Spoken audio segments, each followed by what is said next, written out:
బాబు ఈ జన్మకి వైభవం చాలు. ఎక్కడానికి గుర్రాలు, ఊరేగడానికి అంబాలి లేదా? అమ్మా తింటానికి ఏమైనా పెట్టమ్మా. పుండు తడపడానికి చౌరు లేదు కానీ పూర్ణపూర్లు ఉండమని తిండికే గది లేదు. చిరుతిళ్ళు కావాలి.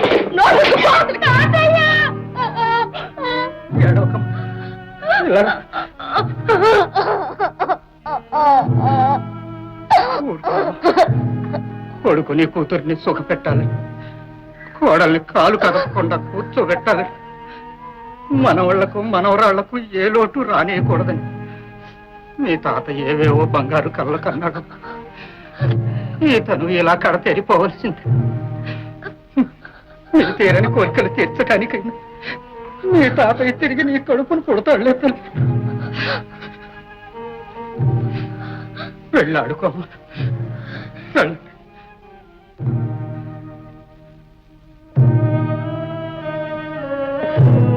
ఏమిటి నాన్న ఈ మాట? రోజు రోజుకి అధ్వానం అయిపోతున్నావు. అవును నాయన, పేరాశలకు పోయి బ్రతికే అధ్వానం చేసుకున్నాను. చిట్టి తల్లిని ఆరళ్ల పాలు చేశా. రూపాయలతో విలువ కట్టే ఈ లోకంలో అపేక్షలకు అర్థం లేదు. పేదగా బ్రతకటం కన్నా రోత లేదు.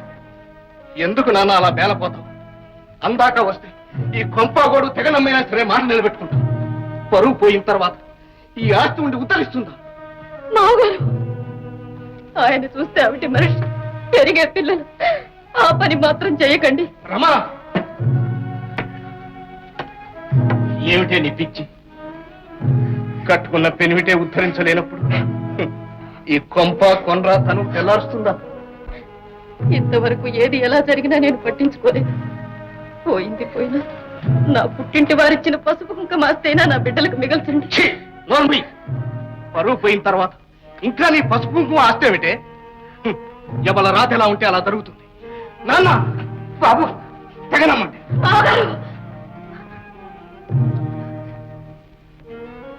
ఇప్పుడు మీ బిడ్డల విషయంలో మీరెంత బాధపడుతున్నారు. రేపు నా బిడ్డలకు ఆ దుస్థితి రాకుండా చూడండి. ఇంతకంటే మిమ్మల్ని కోరండి. అమ్మారమ్మ, నువ్వు నా బిడ్డవి, నీ బిడ్డలు నా బిడ్డలే. వాళ్ళకేమి లోటు రానివ్వనమ్మా. నా మాట నమ్ము తల్లి. నాన్న, అవునరా, కోడలు చెప్పిందే న్యాయం. కట్నం ఇవ్వలేని వాడి కడుపున ఆడపిల్ల పుట్టడమే శాపం. కూతురికి చేసిన ద్రోహం చాలు, మనవరాలికి కూడా అన్యాయం చేయలేదు. ఆడపిల్ల తండ్రిని నేను పడ్డపాటు నువ్వు పడకూడదు. నాన్న, కన్నందుకు మాట అన్నందుకు నేనే కష్టపడతాను. మాట నిలుపుకోవటానికి పాటు పడతాను. ఇక నౌకర్లు లేరు, పాలేళ్ళు లేరు, ప్రతి పైసా వెనకేయాల్సిందే. అంతే.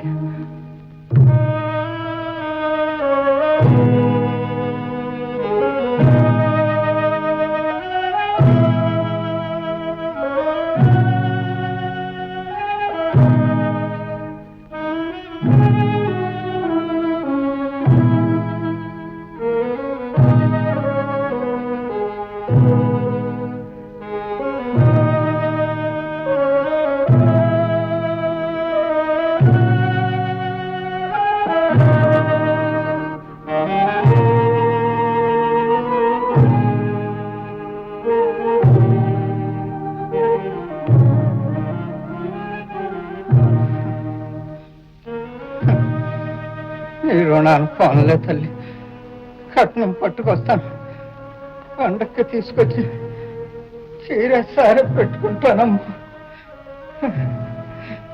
మీ అమ్మకి ఇచ్చిన మాట నిలబెట్టుకుంటానమ్మా, నిలబెట్టుకుంటాను.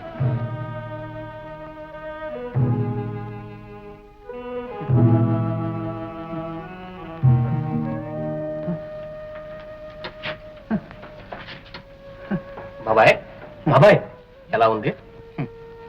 ప్రాణం పోయిన బాధ విరగడయ్యేది. 5,000 కట్నం ఇవ్వాలి. రెక్కలు ముక్కలు చేసుకున్న 1,000 రూపాయలు కూడబెట్టడం గగనమైపోయింది. కాలం గడిచిపోతుంది, విశ్వాసం జారిపోతుంది. ఈ మాత్రానికే బేజారైతే ఎలాగే బాబాయ్? ఇగో 4,000 పట్టుకెళ్ళి అని జరుపు. అదేమిట్రా, అమ్మాయి పెళ్లికని గింజలమ్మి? ఏ అమ్మాయి అయితేనేమే, కష్టాలందరికీ ఒకటి. నా కూతురు పెళ్లి ఏటి కాకపోతే పై ఏటికి అవుతుంది. పట్టుకెళ్ళి పని జరుపు. రేసేనయ్య, నా కూతురు కాపురం నిలబెట్టావురా. ఈ జన్మలో కాకపోతే వచ్చే జన్మకైనా నీ ఇంట్లో కుక్కనై పుట్టి నీ రుణం తీర్చుకుంటారా? అమ్మా లక్ష్మి. నాన్న, అమ్మా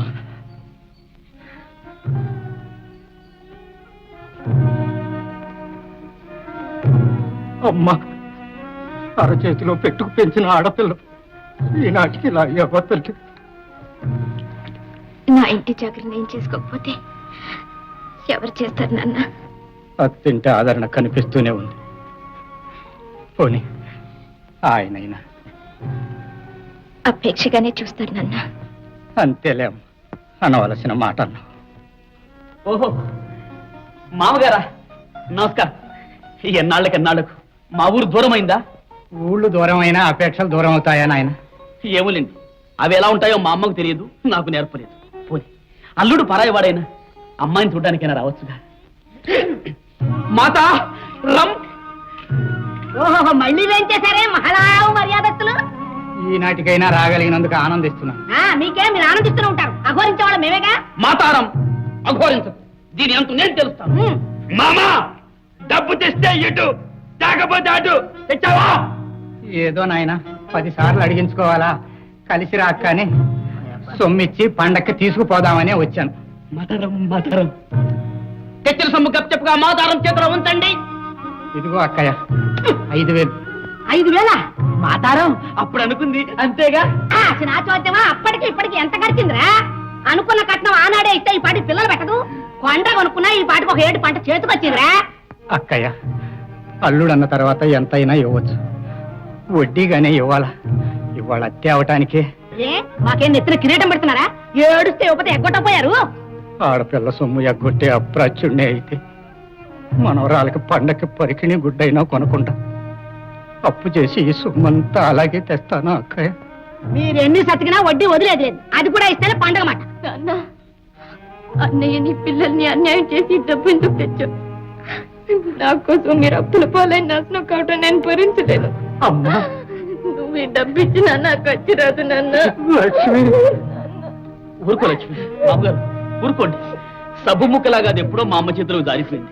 ఇక ఏమనుకున్నా లాభం లేదు. లక్ష్మి ఊరుకో, లక్ష్మి ఊరుకో. వస్తానమ్మా, మళ్ళా నీ కంటపడితే వడ్డీ తెచ్చినట్టేలేమ్మా. వద్దు నాన్న, తల్లి లేని పిల్లను నీ కళ్ళని నా మీద ఉంచుకు పెంచినందుకు నా చేతులు నీ కళ్ళు పడవలే నాన్న. నా మీద ఒట్టు, ఇక నా ఇంటికి రావద్దు. నా కోసం అవమానాలు పడద్దు. మళ్ళీ నా గడుపు తొక్కితే నన్ను చంపుకు తిన్నట్టు. చిక్కు నటానైతే మొగుళ్ళు ఎత్తులు ఎక్కిపోతే నీ అబ్బుకి నా సలహా చదువుతావుంటే నా అందరికి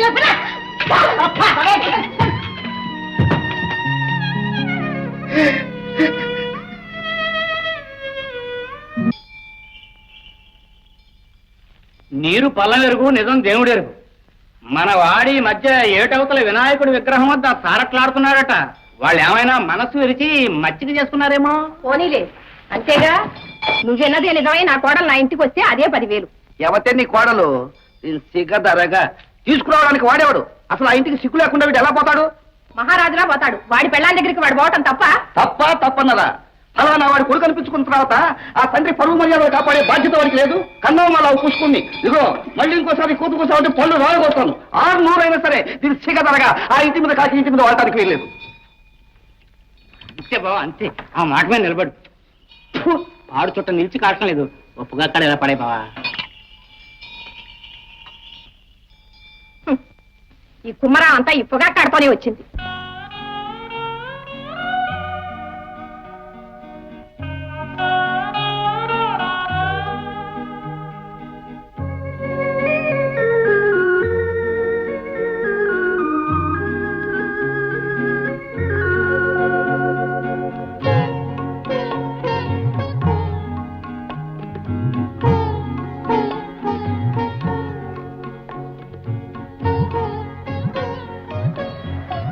నేనే.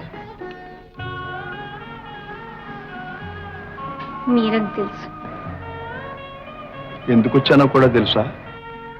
ఎవరి కోసం వచ్చారో కూడా తెలుసు. చిటారు కొమ్మన చిలకమ్మ, నువ్వక్కడ, నేనిక్కడ. ఈ జన్మకింతేనా?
ఒకడొచ్చి నేను పులి అంటే కింద పైన మూసుకొని కూర్చోవాలి.